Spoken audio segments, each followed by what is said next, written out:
صاف دل عورت کی 5 نشانیاں۔ نبی کریم صلی اللہ علیہ وسلم کا یہ فرمان ضرور سن لو۔ نبی کریم صلی اللہ علیہ وسلم نے فرمایا، اچھے اور صاف دل انسان کے اندر یہ 5 نشانیاں ضرور ہوتی ہیں۔ بسم اللہ الرحمن الرحیم۔ محترم ناظرین، صاف دل انسان کی 5 نشانیاں کون کون سی ہیں اور ہمارے پیارے حضور نبی کریم صلی اللہ علیہ وسلم نے اچھے انسان کی کون کون سے نشانیاں بیان فرمائی ہیں، ساتھ ہی ساتھ برے انسان کی کون کون سی نشانیاں بیان فرمائی، یہ تمام باتیں اس ویڈیو میں پیش کی جا رہی ہیں۔ محترم ناظرین، سب سے پہلے بات کرتے ہیں کہ صاف دل انسان کی 5 نشانیاں کون کون سی ہیں۔ ماہرین نفسیات کے مطابق صاف دل انسان میں یہ 5 نشانیاں پائی جاتی ہیں۔ نمبر 1، ایسا شخص جو بہت جلد جذباتی ہو جاتا ہے، یعنی جب اس کے سامنے کوئی غلط بات کی جائے تو اس بات سے قطع نظر کہ آگے کون کون بیٹھا ہے یا اس کے جذباتی پن کے کیا کیا نقصان ہو سکتے ہیں، وہ کھل کر اپنی سچائی کا اظہار کرے گا اور اس مقصد کے لیے جذبات کا سہارا لے گا۔ نمبر 2، ایسا شخص جس کا غصہ تھوڑی دیر کے لیے ہوگا، یعنی جیسے وہ بہت جلد جذباتی ہو جاتا ہے اور سامنے والے سے لڑ جاتا ہے، ویسے ہی بہت جلد ٹھنڈا بھی ہو جاتا ہے اور پھر سے بالکل ایسا ہو جاتا ہے کہ جیسے کچھ ہوا ہی نہیں۔ نمبر 3، ماہرین نفسیات کہتے ہیں کہ ایسا شخص نہایت حساس طبیعت کا مالک ہوتا ہے اور لوگوں کے تلخ رویے اسے بہت تکلیف دیتے ہیں، یعنی ایک صاف دل انسان جب کسی کا تلخ رویہ دیکھتا ہے تو اندر سے ٹوٹ جاتا ہے۔ نمبر 4، ایسا شخص جو ہر رشتے کو دماغ کی بجائے اپنے دل سے نبھائے گا، یعنی جس کے ساتھ تعلق نبھائے گا دل سے نبھائے گا، پورے کا پورا اسی کا ہو جائے گا اور ہر دم اس کی خیر اور بھلائی کے لیے بے قرار رہے گا۔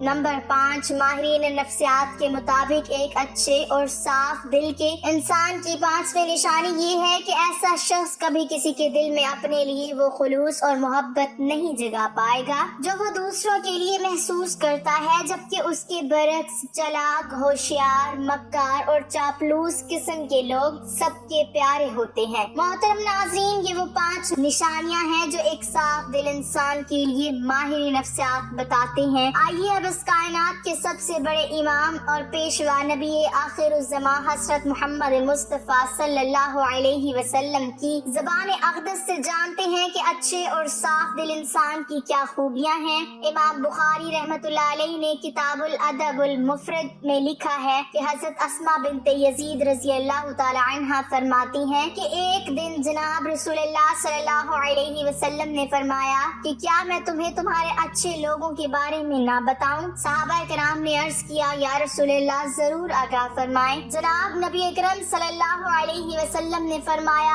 وہ لوگ جنہیں دیکھا جائے تو خدا یاد آ جائے، یعنی جن لوگوں کو دیکھ کر خدا یاد آ جائے وہ تم میں سے اچھے لوگ ہیں۔ اس کی 2 صورتیں بیان کی جاتی ہیں۔ پہلی صورت یہ کہ وہ اللہ تعالیٰ کے نیک بندے جن کی عبادت، نیکی اور تقوی کی جھلک ان کے چہروں پر نور کی صورت میں دکھائی دیتی ہیں اور انہیں دیکھ کر دل میں خیال آتا ہے کہ اس قدر بارونق اور پر نور چہرہ کسی اللہ والے کا ہی ہو سکتا ہے۔ عام طور پر انسان کے اندر کی کیفیات کا اس کے چہرے سے اندازہ ہو جاتا ہے اور چہرہ انسان کی باطنی حالت کا عکاس ہوتا ہے۔ غصہ ہو یا خوشی، غم ہو یا راحت، ناراضگی ہو یا رضامندی، انسان کے چہرے سے اس کا پتہ چل جاتا ہے۔ اسی طرح انسان کے نیک اعمال اور برے اعمال کے اثرات بھی چہرے سے ظاہر ہوتے ہیں۔ بخاری شریف کی ایک روایت کے مطابق حضرت صلی اللہ علیہ وسلم نے اپنے ایک خواب کا منظر بیان فرمایا کہ میں نے ایسے لوگوں کا ایک ہجوم دیکھا جن کے چہروں کی کیفیت یہ تھی کہ چہرے کا نصف حصہ خوبصورت اور باقی نصف حصہ بدصورت تھا۔ فرشتوں سے پوچھا کہ یہ کون لوگ ہیں؟ انہوں نے بتایا کہ یہ آپ صلی اللہ علیہ وسلم کی امت کے وہ لوگ ہیں جو اچھے اور برے اعمال غلط ملت کرتے رہے ہیں۔ اعمال صالحہ بھی انہوں نے کیے ہیں اور اعمال صیام میں بھی پیچھے نہیں نہیں رہے. ان کے نیک اعمال ان کے چہرے پر حسن کی صورت میں نظر آ رہے ہیں اور برے اعمال چہروں پر بدصورتی کے طور پر نمایاں ہیں. اس لیے اللہ تبارک و تعالیٰ کے نیک اور مخلص بندوں کے چہروں پر ان کے خلوص اور نیک اعمال کا نور ہوتا ہے اور ان کے بارونق اور نورانی چہروں کو دیکھ کر خدا کی یاد تازہ ہو جاتی ہے. جبکہ اس صورت میں اس کا ایک معنی یہ بھی کیا جاتا ہے کہ وہ لوگ جن کے اعمال و حرکات، ان کا اٹھنا بیٹھنا، لین دین، عبادات و معمولات اور اخلاق و معاملات اللہ تبارک و تعالیٰ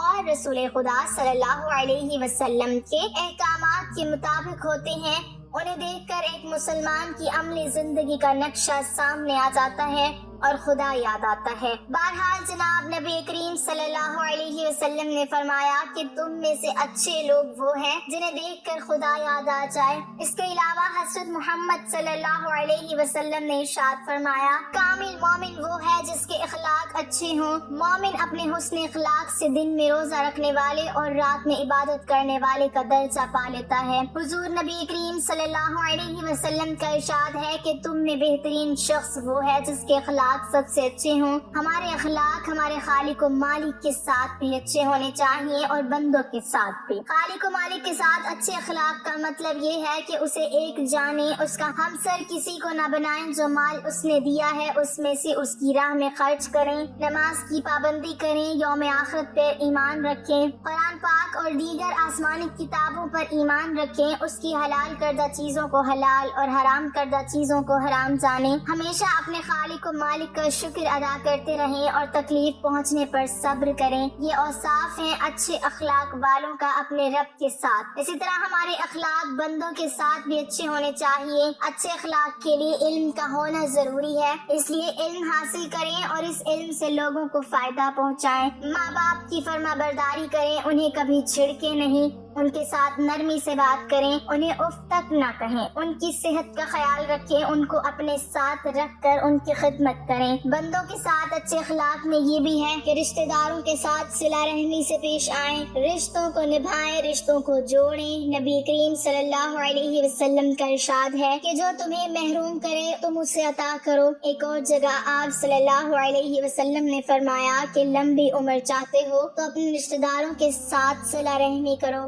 اچھے اخلاق کی ایک علامت یہ بھی ہے کہ ہم سلام میں پہل کریں، سلام کو عام کریں، ہر جاننے والے اور انجان مسلمان کو سلام کریں. جبکہ آج یہ بات عام ہو چکی ہے کہ ہم صرف اسی کو سلام کرتے ہیں جس کو ہم جانتے ہیں. محترم ناظرین، جہاں نبی کریم صلی اللہ علیہ وسلم نے اچھے لوگوں کی دو خصوصیات بیان فرمائی، وہیں پر فرمایا، کیا میں تمہیں تمہارے برے لوگوں کے بارے میں نہ بتاؤں؟ صحابہ کرام نے عرض کیا، یا رسول اللہ صلی اللہ علیہ وسلم ضرور بیان فرمائے.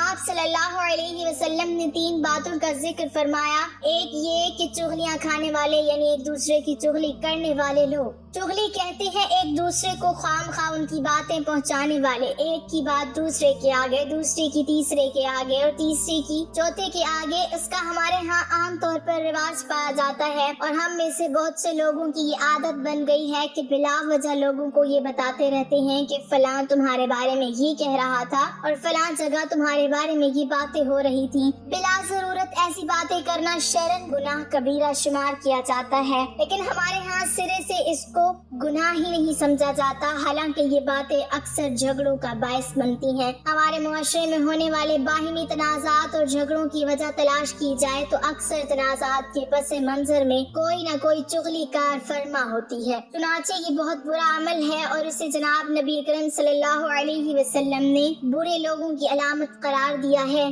دوسری بات فرمائی کہ دوستوں کے درمیان فساد ڈالنے والے برے لوگوں میں شمار ہوتے ہیں. یہ بھی ایک معاشرتی بیماری ہے کہ چند دوست اکٹھے محبت اور اعتبار کے ساتھ رہ رہے ہیں، اگر کوئی آدمی ان کے درمیان غلط فہمیاں ڈال کر ان کی دوستی کو دشمنی میں بدل دیتا ہے تو وہ بہت بری حرکت کا مرتکب ہوتا ہے. اسی طرح ایک خاندان محبت و اعتماد کے ساتھ زندگی بسر کر رہا ہے اور کوئی شخص دخل دے کر ان کی محبت و اعتماد کی فضا کو خراب کر دیتا ہے تو وہ کوئی اچھا کام نہیں کر رہا.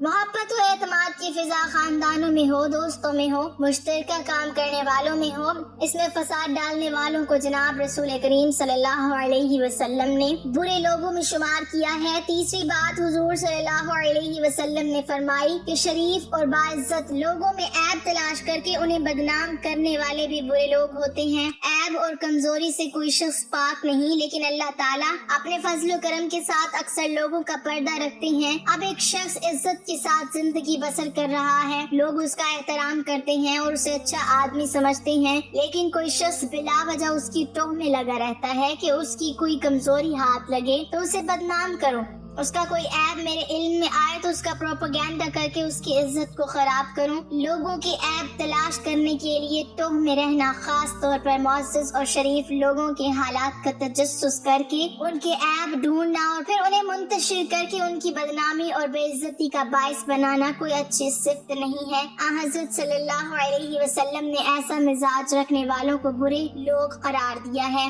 میں اپنے محترم ناظرین سے یہ عرض کرنا چاہتی ہوں کہ تینوں خرابیاں آج ہمارے درمیان موجود ہیں، اور چونکہ ہم ان کے عادی ہو گئے ہیں اس لیے ہمیں یہ محسوس نہیں ہوتی اور ہم بلا تکلف یہ حرکتیں کرتے چلے جاتے ہیں۔